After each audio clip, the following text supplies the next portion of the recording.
رب العالمین فرمائی کہ دغه قرآن حکیم چې په عربی ژبه کې تاسو ته ما نازل که د دغه قرآن په ذریعه د تاسو ته یو ډیره خشته او مزیداره واقعه ذکر کو او نبی علیہ السلام ته الله فرمایي چې مخکې د دې واقعې ذکر تا ته نه دی شوی او د دې نه تا ته هېڅ قسمه اطلاع نه وه مونږ دې پې خبره نبی کریم صلی الله علیه وسلم په مکه مکرمه کې مدینه منورې ته لا هجرت نو کړی او یهودیان په مدینه منوره کې اوسېدل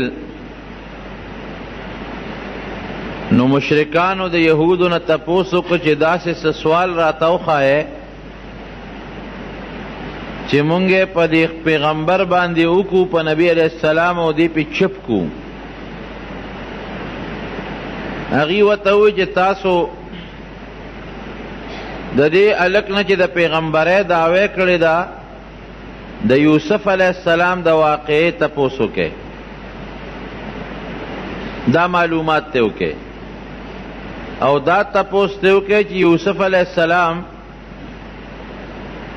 دی خو په شام کې اوسېده بني اسرائیل د دې اولاد دی نو دوی مصر ته څنګه منتقل شو بني اسرائیل چې کم یهودیان ځان ته بني اسرائیل دی او دغه قوم دی نو یوسف علیہ السلام او دغه پلار خو شام کې اوسېدل دي مصر ته څنګه رالل د دې تپوس ته وکړئ او د یوسف علیہ السلام پوره تپوس ته وکړئ د هغه واقعه چې هغه درته بیان کړي نو که دا واقعه بیان کړه دی به رښتونی پیغمبري که دی بیان نه کړه دی به دروغجني بیا او دا تپوس یې ته ځکه وکړه چې د یوسف علیہ السلام واقعه د مکې په عربو کې مشهوره نه وه چاته هم دا واقعه په مکه کې نه وه معلوم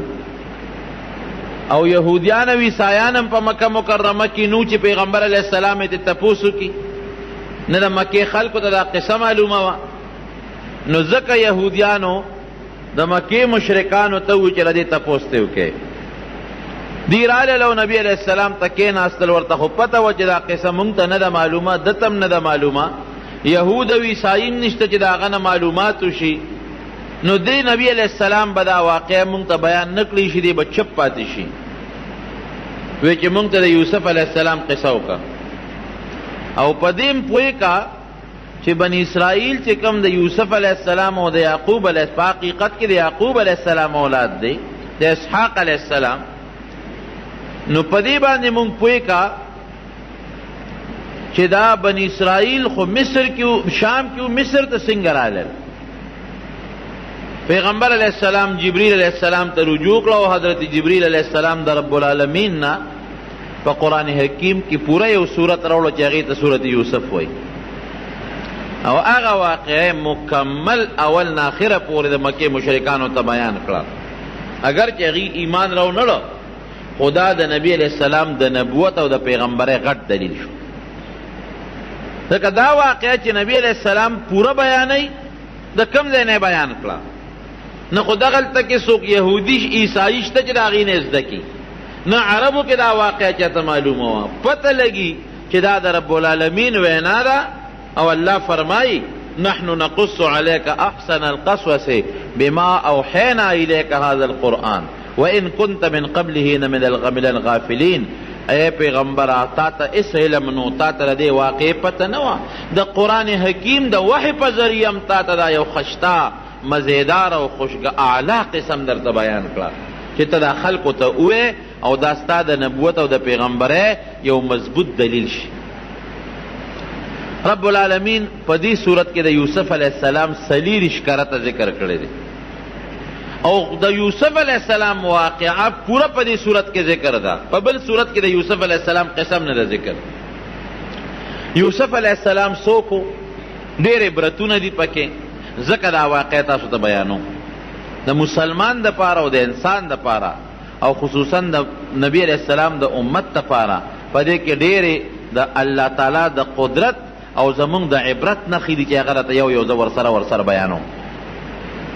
یوسف علیہ السلام چې دا هغه د پلار نوم یعقوب علیہ السلام، دیم پیغمبر او پلاریم پیغمبر. د یعقوب علیہ السلام د پلار نوم اسحاق علیہ السلام، او د اسحاق علیہ السلام د پلار نوم ابراهیم علیہ السلام. نو یوسف علیہ السلام د ابراهیم علیہ السلام د نوسی زوی شو، څه چې زمونږ پښتانه کړوسی وی. پخپل پیغمبر، پلار پیغمبر، نیکه پیغمبر، د نیکه پلار پیغمبر. او یو ځل د پیغمبر علیہ السلام نه تپوس کیږي چې بهترین او کریم او عزتمند انسان څوک دی؟ نو پیغمبر علیہ السلام ورته فرمایي الکریم ابن الکریم، الکریم ابن الکریم ابن الکریم ابن الکریم، یوسف ابن یعقوب ابن ابراہیم ابن اسحاق ابن ابراہیم. عزتمند چې پلاریم عزتمند دی، نیکیم عزتمند دی، او د نیکه پلاریم عزتمند دی. هغه څوک دی؟ یوسف دی. یوسف ابن یعقوب، یوسف د یعقوب علیہ السلام زوی، یعقوب د اسحاق علیہ السلام زوی، او اسحاق د ابراهیم علیہ السلام زوی. دا زوی دا هغه پلار، دا هغه نیکه، دا هغه د نیکه پلار، د دې عزتمن خاندان د آدم علیہ السلام په بچو کې بل څوک نه دی تیر شوی. یعقوب علیہ السلام اوسېده کوم ځای؟ په فلسطین کې، موجوده چې څه فلسطین ورته وي، د بیت المقدس په خوا کې، او دا د شام علاقه وه. د یعقوب علیہ السلام 12 زامنو، یوسف علیہ السلام د دې یو بل ورور بنیامین، دا خپل منځ کې سکرونو، پلار یې یو مور یې یو، او دا باقي 10 رونه چې د دوی کومو دا د دې میرني رونو، پلار یې شریکو او میندې جدا وي. رب العالمین یوسف علیہ السلام لا داسې صفتونه ورکړیو او ناشنا حسن الله ورکړیو چې د پلار وسره غیر اختیاري محبت او مینه وه. د یعقوب علیہ السلام د پلار ټولو بچو سره مینه، لیکن بعضې بچې قدرتی طور غیر اختیاري طور پلار ته نسبتا ګرانی د نورو بچو په نسبت. نو کم محبت چې د اختیار نه باری د زړه مینه په هغې رب العالمین نیول نه کوي. نو یعقوب علیہ السلام ته خو پته و، اخلاق ورته معلوم و د یوسف علیہ السلام، او دا یعقوب علیہ السلام خو پیغمبرم و، هغه ته دام پته و چې د ما دا نوسی، دا ما دا زوی یوسف دکې هغه نښې دي صفتونه لري چې دنه به رب العالمین یو لوی سړی جوړی، پیغمبر به ته الله جوړی. په دې وجه سره مینه نورم زیاته وه. او په کشرانو زامنو کې دا کشر زوی بل مور یې وفات شوې وه. د یوسف علیہ السلام خپله مور او د بنیامین خپله مور وفات وه، او بیا د دوی ترور د مور خور هغه یعقوب علیہ السلام په نکاح غشتې وه. نو چې کم بچې د هغه مور مړی نسبتا چې ښه پلاري، نو هغه بچې ورته داسې بې کس او بې سوکه ښکاري، نو د پلار په زړه کې د هغه مینه محبت نورم زیاتي. نو سی خپل شرافت او اخلاق او خوبصورتی یې وه، او پکې د پیغمبرۍ هغه نښې نښانې آثارو، سی مور مړه وه. نو په دې نسبت د یعقوب علیہ السلام د نورو بچو په نسبت د یوسف علیہ السلام سره مینه زیاته وه. یو ځل یوسف علیہ السلام راغی او د پلار ته بابا ما بیګا خوب ولید، انی رأیت 11 کوكبا والشمس والقمر رأیتهم لی ساجدین. د شپې مې خوب ولید 11 ستوري او نور او سپومې دا ما ته په سجده پرېوته. چې پلار ته خوب بیان که، پلار خو پیغمبر و، اپوی شو، ورته وی بچې پام کوه ګورې دا خوب چاته بیان نه کړي. یا بنی لا تقصص رؤیاک علی اخوتک فیکیدوا لک کیدا ان الشیطان للانسان عدو مبین. بچې ګورې پام کوه چې دا خوب دې رونو ته بیان نه کړي، ځکه هغه ته پته وه چې د ماره د نورو زامنو د یوسف علیہ السلام سره حسد دی او بغض دی، او په دې وجه ورسره بغض و چې د پلار د سره مینه ولې زیاته ده، مونږ سره کمه او د سره زیاته ده. پلار ورسره محبت ولې کوي، د ده ولې زیات خیال ساتي. نو بچی اسم په زړه کې در سره بغض دی، حسد دی، او که دا خوب دی ورته بیان که، نو ګورې هغه بغض او حسد یې نورم زیاتېږي. هسې نه، شیطان به یې درته ولم سیدارونه، او تا ته سازش جوړ نه کړي، سکیم درته جوړ نه کړي او ضرر درته ونه رسوي. اب پې پوه شو چې دا 11 ستوري خو دا 11 رونه دي. او نور او سپومې د یوسف علیه السلام دا مور او پلار دی لکه ترورې په نکاح غشتې و پلار نو بس میره مورم مورې نو دا مور او پلار دا نور او سپومې او 11 ستوري دا دارونه دي دا ټول بستا دا تعظیم او ستا د عزت طرف ته ټیټېږي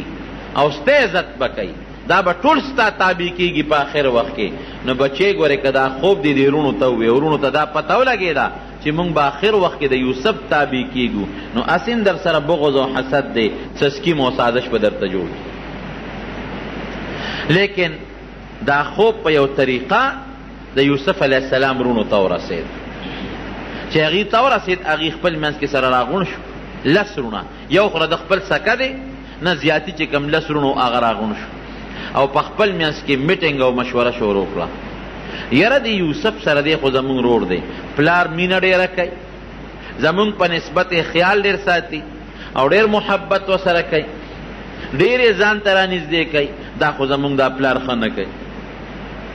او دا فطري خبره ده چې د 2 یا 3 زامنې د انسان او پلار یو سره مینه کوي د دې نورو بچو بیا پلار ته غوسه کېږي مور ته غوسه کېږي چې ښه ادیم زوی دی او موږ دیم زامن یو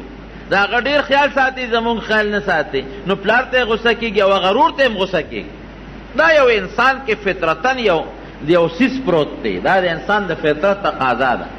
نو هغه 10 رونه یې غوسه و چې ښه مونږ خو لا مخکې نه ورته غوسه و چې پلار ورسره مینه کوي محبت ورسره کوي ځان ته ډېر رانږدې کوي او دا خو لا سبا به دې لوی سړی به د ده نه جوړېږي او موږ به ده ته سجدې کوو موږ به ده ته ټیټېږو راته سلامونه به کوو دا موږ نشو زغملی ښه څه به کوو یو ورور یې وی اچې مړی کړو اخوا به یې بوځو مړ به یې کړو دې کې یو مشر ورور یهودا دا د هغې 10 خپل ورور هغه ورته وی نه ګورې پام کوې مړی نه کړي که کم از کم زمونږ مهرنی رور دی خو رور خو هم دی که پلار خو هم شریک دی نو په وجلو هم نه پیردو کېږي وجنو به نه نه وي خامخې وجنو وی ګوری که مړم کو نو خبره د مرګ نه پټېږي خامخا 15 کاله 10 کاله 2 کاله 20 کاله هر کاله چې نو پته به رستو لګي چې دې مونږ مړ که او زمونږ پلار پیغمبر هم دی نو سبا به راته خیري وکړي ازار به راته وکړي او یا زمونږ پته به ولګي نو برباد او تباه به شو وجنو خو یې نه ښه بیا به ورسره څه کوو وی داسې به وکړو چې ته لرې ځنګل ته به یې بوځو هلته به یې په یو کوي کې ور وغورځو بس مونږ به اخلاص شو د قتل نه به مونږ بچ شو په مونږ به د قتل الزام ونه لګي او د مرګ د ګناه نه به بچ شو او کوي کې به یې وغورځو که چېته چاره وویسته نو چاته به څه پته لګي چې دا څوک دی وړي به او که پکې مړ شو نو مړ دی شي پکې د لاش به هم پته ونه لګي که دلته یې وجنو خو لاش یې معلومیږي بس کوي ته به یې وغورځو خپل کار به کوي سر خالته به یې څنګ بوځو نو خپل منځ کې میټینګ وکړو پلار له راغلل وی بابا مونږ تاله راغلی مونږ همیشه سیل کو او ښکار لځو چکر لګو او زمونږ دا کشر رور یوسف چې زمونږ ورسره ډېره مینه ده او ستا هم ډېر خوښ دی دیم دې دله مونږ بوځو چکر به پې ولګو منډې ترړې به ووایي ښکار به وکړي خوشحاله به شي پلار ورته وي نه بچې دې خو زه نه پرېږدم ځان نه یې نه جدا کوم بیا وله رالل بابا نه مونږ سره به دې خامخا پرېږدې او دی مونږ لازمن بوزو او ته په مونږ یریږي چې دته به مونږ څه ضرر ورسو دا زمونږ رور نه دی ته زمونږ پلار نه تا به مونږ خفه کوو دا خو زمونږ کشر دی زمونږ رور دی او مونږ غواړو چې دی مونږ بوزو چکر پې ولګو سیل پې وکړو یعقوب علیه السلام ورته وایي انی اخاف ان یأکله الذئب وانتم عنه غافلون بچې ګوره زه یریږم هسې نه شرمخې ده نه ونه تښتئ شرمخې ونه خوري تاسو به په خپل سیل کې په منډو ترړو به یې غشي به ولې اسونه به ځغلوې او هسې نه چې د ما دا بچې ده نه چې ته شرمخ ونه تښتئ شرمخې ونه خوري دا ولې یعقوب علیه السلام دا ټکې ولې و چې شرمخ به وتښتئ یو خو په دغې ځنګل او په علاقه کې شرمخان ډېر زیات او دویم د یعقوب علیه السلام دوی ته اشاره و چې تاسو شرمخان یې تاسو یې رانه ونه خورئ ګورئ تاسو شرمخان یې رانه ونه خورئ ماتې نه کې او یا په دې ځنګل علاقه کې شرمخان ډېر دي نو هسې نه شرمخې ونه تښتئ وی نه بابا هېڅ فکر چې ونه کې او دی به مونږ سره منډې ترړې وای چکرې به ولګئ او مونږ به حفاظت کوو په حفاظت به دله واپس راول چې پلار یې پوره مجبور کړ نو دی ځان سره واغېسته دی د 12 یا د 14 کالو په دغه وخت کې یوسف علیه السلام ځان سره په مخه کړ نو د پلار په مخ کې خو به کله په یو مخ کولو او کله به په بل مخ کولو کله به اوچت که په غیږ کې به ونیوه او کله به بیا په ځمکه باندې کېنه او پلار ورسره بار وته دې وجې نه بچو ګورې ډېر پې یېرېږم تاسو خو زلمي خو زما د دې بچي به ګوره ډېر خیال ساتئ لسې مېرني روڼه یو دیش بنیامین تې پاتې شو هغه وروسته دی لا ماشوم د پلار چې تر څو پورې ورته نظر و هغې پورې به یې دی کله یو یې اوږې ته او کله بلې اوږې ته کله به یو ښکله او کله به بل ښکله خو چې کله د پلار د نظر نه غیب شو د اوږې نه یې ځمکې له راوبرو لته یې وله ورکړې دیکې یې وله ورکړې ده وی ښه تاسو خو زه د پلار نه څونه په مینه راوستم په ما سیل او چکر یې لګوې اوس مې وهې نو د یو ورور نه به یې بل ورور له منډې کړې چې ما را دنه خلاص کا نو هغه به ولې لته ورکړه ځمکې له به یې راوبرو نو بل له به یې منډه کړې نو هغه به لته ورکړه نو بل له به یې منډه کړې نو هغه به لته ورکړه نو بل له به یې منډه کړې لکه بال غوندې چې خلک یې پلتو وي دقسې پلتو به یې و او ورته به یې څه وې وې ځکه نو اوس هغه 11 ستورو ته دې اواز کړه چې دې رانه خلاص کړي هغه نور او سپومې ته دې ووایه چې اوس دې رانه بچ کړي ته خو وایې ما ته به نور او سپومې 11 ستوري سجدې لګئ هغې هم پوه شو هغه هم د پیغمبر بچي چې دا 11 ستوري مونږ یو نور او سپومې را د مور او پلار دي دله به الله عزت ورکوي او مونږ به ورته کوس پاس کېږو دا چې ته مونږ برداشت کوو لته به یې ورکړه وې شابه هغه 11 ستوري دې راوله چې دې رانه بچ کړي ځکه نه هغه نور او سپومې دې راوله چې دې رانه خلاص کړي دې غریب ورته جاړې او چغې ورته وایي په دغه وهلو او ټکولو باندې یو لوی ځنګل ته بوت او په هغه ځنګل په دې منځ کې یو شړک وي قرآن حکیم کې ورته الله غیابات الجب وایي غیابات غیابه عربی کې هغه ځای ته وایي چې شړ او دشت او بیابان او تیاره ځای وي داسې پټ ځنګل د تیارو ځای او جب هغه کوي ته وایي چې هغه کچک وي غاړه یې پخنې نو داسې کوي چې هغه د تیارو نه ډکي ډېر اوږد کوي هغه غریزه علاقه وه نو په هغې کې اوس هم په دې ممندو کې یا په دې نورو قبایلي علاقو کې تاسو که کویان وکتل هغه ډېر زیات جوور وي هغې کوي ته یې ورسو بوید نو چې کوي له به یې غورځو دیکه به یې ورکوله نو دې به ور پورې کلک ونښته ای ظالمانو ما څه ګناه کړې ده ما در سره څه بد کړي دي خوب خو ما لیدي دي نو په قصد خو مې نه دي لیدي دا خو ما ته الله پړه کې اچولی دي لته به یې وله په دا خېټه کې ورکړه زه شابه هغه ستورو ته دې اواز کړه چې اوس دې رانه خلاص کړي هغه نور او سپومې ته دې اواز کړه چې دې رانه بچ کړي نو دې به پورې نښتې او نه به جدا کېده نو کمیس یې ته وویسته او لاسونه یې وله شاته وتړل خپې یې وله وتړلې او اوچت یې کو په درز باندې کوي ته وغورځه دا رب العالمین په خپله دا واقع قرآن حکیم کې ذکر کړي چې کوي کې وغورځو رب العالمین څه چلو روایاتو کې راځي چې جبریل علیه السلام ولا الله راولېږي چې دې سینګ وغورځو جبریل علیه السلام کلک ونیو په کوي په دا میانس کې چې دې کاڼي ته یو بوته ونه رسېږي او د کوي په دې ډټ کې په دې غاړه کې یو تیږه راوتې وه جبریل علیه السلام اوچت واغېشت هېڅ قسمه تکلیف ورته ونه رسېد او په هغه تیږه باندې کېنه او چونکې ردنه یې جامې ایستې وې کمیس او پرتوګ دواړه یې تیستې و د جنت نه یې ولې یو مزېدار او خشته ښکلې د ریخمو کمیس راوړی و هغه کمیس یې ورته واچو او ورته څه وایي وی هېڅ فکر چې ونه کړي د رب العالمین د طرف نه مونږ به تا د دې کوي نه وباسو دا د الله حکم دی او دا رونه د دوی دا سکیمونو باندې به تا مونږ خبره وو دې رونو ته به دې پته لګي بیا دا واقع به مونږ په دوی باندې ښکاره کوو یوسف علیه السلام بس په هغه کوي کې کېناست چې دا کم مشر ورور یهودا دې لږ لسوان دی دې به د دې نورو رونو نه پټ راته او څه ډوډۍ موډۍ به یې راوړله ورته به یې غورځوله اواز به یې ورکړه ډوډۍ به یې ورغورځوله اوبه به یې وله راوړه یو لوښي کې هغه به یې ورته ورغورځوله یو ورځ ورپسې راغی، په بله ورځ راغی، یو څو ورځې پرلپسې چې راغی، چې څو ورځې تېرې شوې چې دی راغی اواز یې ورکړ یوسف، ول اواز نه ورکړی، بیا اواز ورکړ یوسف، بیا ول اواز ورنه. او بس وی معلومیږي دا چې زمونږ غرور په دې کې وي چې ته مړ دی، مړ شوی دی. قدرت رب العالمین چې څوک بچ کوي د چا پلار ورته نقصان نشي رسول، دا زمونږ ایمان دی چې الله د انسان ملی او د الله امداد کوي، د دنیا یو طاقت هغه ته نقصان نشي رسول. دا الله خپل قدرت ښیي. لقد کان فی یوسف و اخوته آیات للسائلین، د عبرت نښې دي پکې د یوسف علیه السلام او د د وروڼو په دې واقع کې.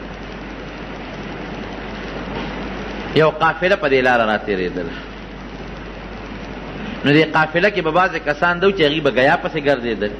چا به څاروي به کول، څوک به اوبو پسې ګرځېدل. نو کومه ډله چې د دې قافلې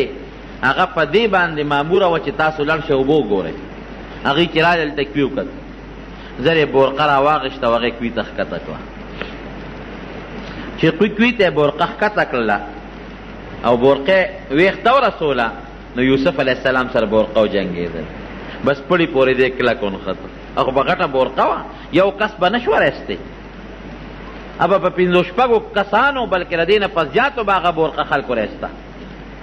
اوس هم په دې اوږدو کویانو باندې غټې غټې بورقې وي چې دوی بورقه رایسته ده، بورقه درنه ده. خیر په ډېر زور او په وجودونه هغه زمانه کې د خلکو مضبوط پهلوانان په ډېر زور او په ډېر لوی طاقت باندې بورقه راوچته کړه. چې راوچته یې کړه اوس یوسف علیه السلام ورپورې نښتل. ښه مزېدار خشته ټیک ټاک جمدې روغ صحت واله چې راویې ویسته ورته یې وکتل، یا بشرا هذا غلام، او خوشحاله شو، دا خو مزېدار خشته هلک دی، ډېر زیات خوشحاله شو. یو خو په دې خوشحاله شو چې یو مزېدار خشته هلک راته الله راکړه. او هغه زمانه د غلامانو وه، غلامان به خلکو خرڅول، یو خشته هلک دی، زه بس دا به مونږ خرڅ کړو او بلا پیسې به پرې وګټو. لاړل نورو ملګرو ته الو مونږ خو دغه د کوی نه په بورقه کې هلک یې نښتې دی هم راوویست او ډېر خشته او خوبصورت هلک. نور ملګري هم خبر کړ، وی بس چپ شئ غږ مه کوئ، ګو به ځو یو ښار ته کومه طرف ته چې زمونږ قافله ځي او په هغه ښار کې به مونږ خرڅ کړو، بلا پیسې به راله وګټو. یهودا چې کوی ته ډوډۍ غورځوله دی ونه مونته، یو خوا بل خوا یې منډې ترلې شروع کړې چې دې چا روخ کې دی او که مړ دی په دې کوی کې. چا ورته څه کې؟ یاره وی هسې ګرځم، دلته خو څوک نه دي راغلی. وی یو قافله هغه ځای کې ناسته ده چې دې ورغلی دی، هغه قافلې والا هغې ته یې کتلي دي، یوسف علیه السلام یې څه کړی، بس ورمنډه یې کړې. وی دا هلک مونږ ماله راکړي. هغې ورته وی دا خو هلک مونږ تاله نه درکړو. وی نه دا زمونږ غلام دی، زمونږ برایې دی. او په یوسف علیه السلام یې دبه وکړه، ګورې که ال دې ووایي نو دې د سرمن وباسو وجنو دې پرېږدو دې. وروڼه یې خبر کړه او قافلې والا ته وایي چې دا زمونږ غلام دی او زمونږ نه دې تښتېده را تښتېده به دې کوی کې مو غورځولی دی او ډېر بد اخلاقه دی او ډېر بدخویه دی او غلا غلطي به یې زمونږ نه کوله. مونږ له خپل غلام راکړې. قافلې والا ورته وایي نه مونږ یې نه درکوو. خیر جوړه په دې وشوه چې دا به در باندې مونږ در خرڅ کړو. بس قافلې والا ولا 12 درهمه ورکړل او څوک 13 درهمه یادوي، معمولي لږې پیسې. وشروه بثمن بخس دراهم معدوده وکانو فیه من الزاهدین. په 13 یا په 12 درهمه باندې د خپل لور خرڅ کړه په قافلې والا. پیسې یې واخېستې خپل منځ کې تقسیم کړې. چې دې کله پلار له لاړل د شپې ماسخوتن، نو جړه انګولا ده او لوی چغې سورې دي. د کلي خلک ورته راغلو چې څه چل دی؟ وایي زمونږ غرور یوسف زمونږ نه شرمه خو تخته مړی. پلار یې راووته خو پوه شو چې څه چل خو شته. چې راووت بچو ولې جاړی؟ وی بابا مونږ نه هغه ستا زوی یوسف چې دی نه هغه شرمه خو تخته. او په یو روایت کې راځي چې یو شرمخ دوی را نیولی و، هغه کې پړی اچولی او یعقوب علیه السلام لی راوسته. وی شرمخ رانه ستا زوی وتښته. وی شرمخ زما تاسو ته ما نه وي چې شرمخ زما زوی به دنه تښتی. او تاسو به غفلت کوئ. وی نه بابا مونږ هم ډېرې منډې وای د مو والې. اخره کې دې ستړی شو جامو ته هم کېنم. نو مونږ منډې تړلې والې چې مونږ راتلو شرمخ دې تختولی و بیا او شرمخ همدا دې رانیولی دی. اوس چې ته ورسره څه کوې نو به ستا مخکې به دې شرمخ تا زویشلولی دی. او کمیسې د ګډې یا د چیلې یا د اوسې په وینه کې لړلی و. هغه یعقوب علیه السلام له ورکوي دا ستا د زوی کمیس دی او دا هغه وینه ده ستا د زوی، دا هغه بچي. موږ څو په شرمخ وتښتو، موږ خو یې خیال ساته. یعقوب علیه السلام چې کمیس ته وکتل نو کمیس شلېدلی نو ټیک ټاک و. وی ډېر هوښیار شرمخ و چې زما زوی یې وجه و کمیس یې ترې روغېستی دی. شرمخ خو چې هلک شلی خو کمیس د هغې نه مخکې شلی چیر پار کي. نو دا دونه هوښیار شرمخ دی چې زما د زوی نه یې روغ کمیس وویسته او بیا زما زوی خوړلی دی. او دا شرمخ ته وی او وی وایه شرمخه دا د پیغمبر معجزه ای. په هغه ذات د ستا قسم یې رښتیا وایه چې کوم ذات ته پیدا کړی و دا دواړه جهانه پیدا کړي دي، زما زوی دی ولې خوړه. وی شرمخ ورسره خبرې شروع کړې چې یعقوب دا زامن دې دروغ وایي،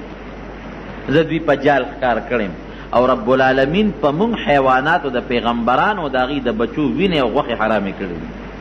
دروغ وایي، دروغ دروغ. قال بل سولت لكم انفسكم امري انفسكم فصبر جميل والله المستعان على ما تصفون. بس وی لدته یو خبره خشته کړې وه او زما زویم زمانه غیب کو، زه به صبر کوم او رب العالمین چې دی ابه ما سره په دې کې امداد کوي. یعقوب علیه السلام د خپل بچي پسې جړل، دومره د زوی پسې وجړل چې سترګې د جړا د وجې نه ړندې شوې. وابیضت عیناه وهو کظیم، زړې د غم د وجې نه او سترګې د جړا د وجې نه مکمل ړندې شوې، نظر یې لاړ ختم شو. او هر وخت به الله ته جړل چې یا الله زما بچي یوسف خو ما سره میلاو. الله ورسره وعده کړې وه، دی تمه و چې ما له به د خپل بچی الله راولي. خو کله به راولي، یو کال پس، 2 کاله پس، 3 کاله پس، 10 کاله پس. او څه پته لګي چې زما په بچي به څه ژوند تېرېږي. د چا غلامۍ کې به ګډه چیلی به سره کم ځای به نور ته به سوري ته به هوا ته به یخنۍ ته به ګرمۍ ته به. دا خو ډېره ګرانه خبره ده. الله تعالی دې مسلمان د دې صدمې نه وساتي. قافلې والا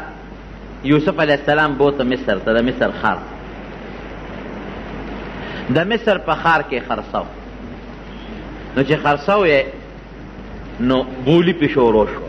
نو چې نبی علیه السلام فرمایي چې رب العالمین د دې دنیا نیم حسن ورکړو، دې به څونه خشته بل پکې خشته او صاف الله ښودي و، خشته اخلاق پکې الله ښودي. نو بولی پې شروع شوه. نو قیمت یې دې حد ته ورسېده چې یو سړي پکې یو سوداګر وی چې د ده دې به په تله کې واچو، نو چې څومره سره زر د ده د وزن برابري په هغې ظالم دې حد ته قیمت ورسېد. په لاره باندې د مصر وزیر خزانه تېرېده، عزیز مصر، چې هغو قتل بولی شروع ده او خلک صفتونه هم کوي، تماشې هم خلک راغلی دي. هلکه وی څه چل دی؟ وی دا یو قافلې والا چېرته یو غلام راوستی دی خرڅی دی. دا دومره ګڼه ګوڼه دا ده څه ده؟ وی هغه ډېر زیات خشته هلک دی او ډېر خوبصورته دی او ډېر ښو اوصافو والا دی. نو د هغه قیمت چا سره نه برابرېږي او بولي پې شروع ده. چې عزیز مصر د مصر وزیر خزانه ورغې ورته وکتل، قدرتي د ده مینه ورسره رب العالمین پیدا کړي. اوس الله څه کوي؟ د پیغمبر د غېږ نه الله کوي ته ورسوه،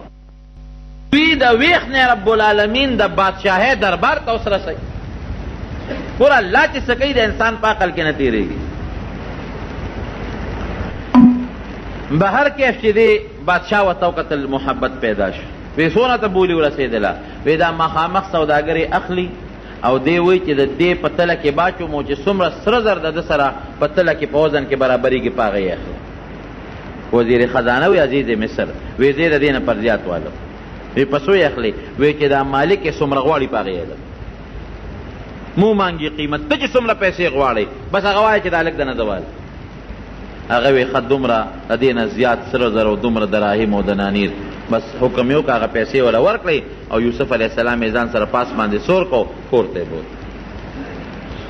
رب العالمین د بادشاهۍ دربار ته ورسېد.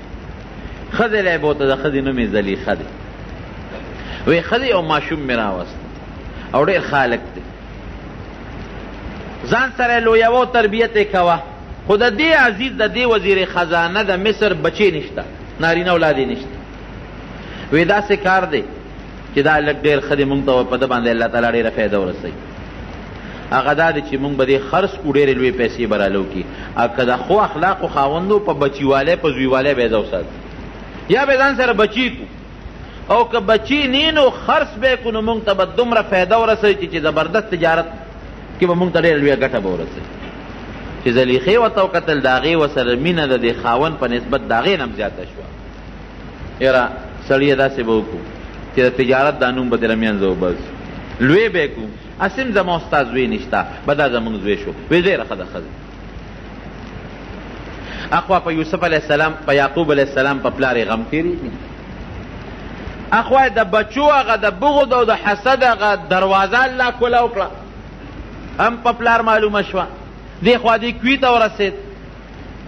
سوداګرو راوویسته په مینه او په محبت باندې. رب العالمین د هغې لږې مینې محبت د وجې نه هغوی ته څومره پیسې ورکړې، او دې خوا رب العالمین د بادشاهۍ دربار ته او د یو وزیر کور ته راوسته. الله ګورې دا ښیي ډېر زیات عبرتونه دي پکې. یو خدا چې په لویو خلکو څومره لوی خلک وي، هغه مشکلات او غمونه پې ډېر راځي، لکه په یعقوب علیه السلام څومره غمونه راغلل. او دویم دا چې په بچی باندې یوسف علیه السلام نه وروسته رب العالمین ډېر لوی سړی جوړی، نو څومره پریشانې او مصیبتونه پرې راغلل. الله قرآن حکیم کې فرمایي ان مع العسر یسرا، ان مع العسر یسرا. دا طالبان پې پوهېږي چې سختی لږه ده او هغې سره اساني ډېره زیاته رب العالمین راولي. او پښتانه م وایي که نه، وایي سختې پسې راتی. نو په یوسف علیه السلام رب العالمین دومره سختی راوسته، کوی ته ورسېد، د هغې نه پس به الله راته راولي. دا هم تا ته الله یو عبرت او یو سبق ښیي. که در باندې پریشانی راشي او سختی راشي، نو الله ته فریادونه شروع کا، ګیلې او شکوې د الله نه مه کوه، فریاد شروع کا، رب العالمین به د هغه سختی او هغه مصیبت په خوشحالو باندې بدل کړي. او بل لوی عبرت پکې څه دی، ګورې بغض او حسد ډېر خطرناک شی دی. د یعقوب علیه السلام رونو بچو د خپل رور یوسف علیه السلام سره بغض او حسد شروع کړ، نو نقصان یې چاته شو. ټیک ته ظاهر کې پلار ته هم ضرر ورسو، رور ته هم ضرر ورسو، لیکن د رب العالمین په نظ مختورن څوک شو؟ همدغه د یعقوب علیه السلام زامن د یوسف علیه السلام رونو. ګورې بغض او حسد ډېر خطرناک شی دی، ډېره لویه ګناه ده. چې مصر ته ورسېده، د مصر د وزیر خزانه د عزیز مصر ښځې ورسره رب العالمین انتهایی محبت پیدا کو، ډېر زیات پې د یوسف علیه السلام خیال ساته لکه د خپل زوی په شان دی. هلته پې رب العالمین بل امتحان راوست. ګوره د نیکانو زندگی د امتحاناتو ده، او بیا د پیغمبر ټول ژوند د امتحاناتو نه ډک. هلته پې الله داسې امتحان راوست چې د مصر د بادشاه دا کومه ښځه ده، د وزیر خزانه، اپې مینه شوه، د هغې ورسره محبت او مینه پیدا شو. یوسف علیه السلام به ترې ځان ساته. یو ځل هغې سکیم او سازش جوړ کړ، د هغې محل او په هغې هم ډېر خوبصورته ښځه، په هغه محل په 7 دروازو دننه یو کمره وه. اوس هم د دې لویو خلکو چې کوم محلات یې اول یو ګیټي، ورپسې بله دروازه یي، ورپسې بله دروازه یي، نو په 7 ګیټو په 7 دروازو کې دننه د هغې ځان له یو کوټه وه، هغې ته یوسف علیه السلام دننه کړ او دروازې یې ټولې